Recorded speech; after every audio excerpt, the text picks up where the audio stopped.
Assalamualaikum warahmatullahi wabarakatuh. Puji dan syukur kami panjatkan kehadirat Allah Subhanahu wa Ta'ala, karena atas karunia dan nikmat-Nya kami dapat menyelesaikan tugas ini dengan tepat waktu. Yang kami hormati Dr. Linda Ika Mayasari MPD selaku dosen pengajar mata kuliah Filsafat Ilmu. Baiklah, saya Sri Lestari dan teman saya Utami Mayasari dari kelompok 9 akan membahas mengenai epistemologi filsafat ilmu. Di sini ada 3 hal yang akan kami uraikan, yaitu yang pertama konsep epistemologi, yang kedua sejarah pengetahuan, dan yang terakhir cara mendapatkan pengetahuan. Baiklah, saya akan membahas mengenai konsep epistemologi. Sebelum kita mengetahui apa konsep epistemologi itu, seyogianya kita juga menyimak pengertian epistemologi. Apa sih epistemologi?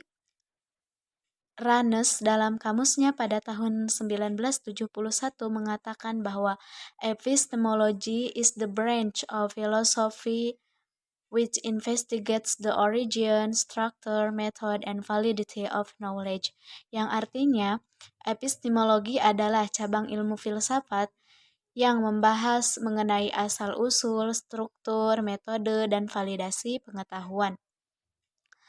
Sedangkan kata epistemologi itu menurut bahasa berasal dari bahasa Yunani yang berakar dari kata episteme dan logos. Episteme yang artinya pengetahuan atau kebenaran, dan logos yang artinya pikiran, kata, atau teori.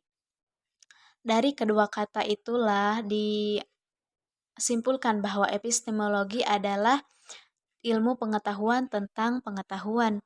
Artinya, dia membahas mengenai dirinya sendiri, mengkaji lebih dalam tentang dirinya sendiri, mengkaji lebih dalam tentang ilmu pengetahuan itu sendiri. Sebagai kajian filosofis yang membuat telaah teoritis dan analitis tentang dasar teoritis ilmu pengetahuan. Yang kedua, istilah epistemologi menurut para ahli.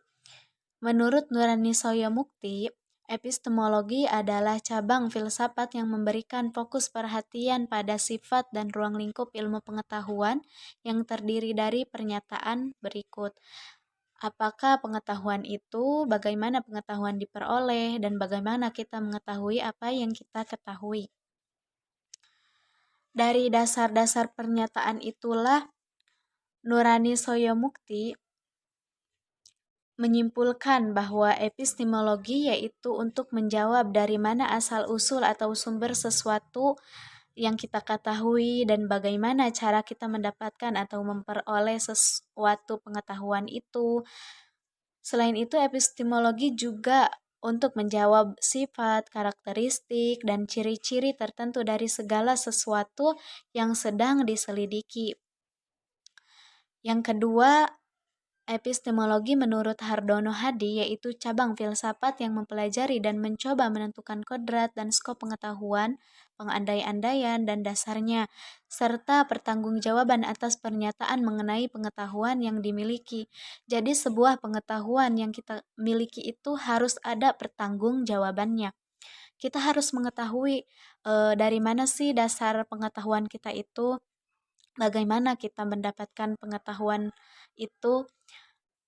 Yang selanjutnya menurut D.W. Hamlin, epistemologi adalah cabang filsafat yang berurusan dengan hakikat dan lingkup pengetahuan, dasar dan pengandai-andaiannya, serta cara umum.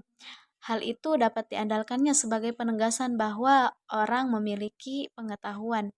Menurut D.W. Hamlin ini, ketika kita sudah bisa mengetahui hakikat ilmu pengetahuan yang kita miliki, kita mengetahui dasar teori ilmu yang kita miliki, itu dapat menjadikan atau dijadikan penegasan bahwa kita itu memiliki pengetahuan. Yang selanjutnya menurut Azyumardi Azra,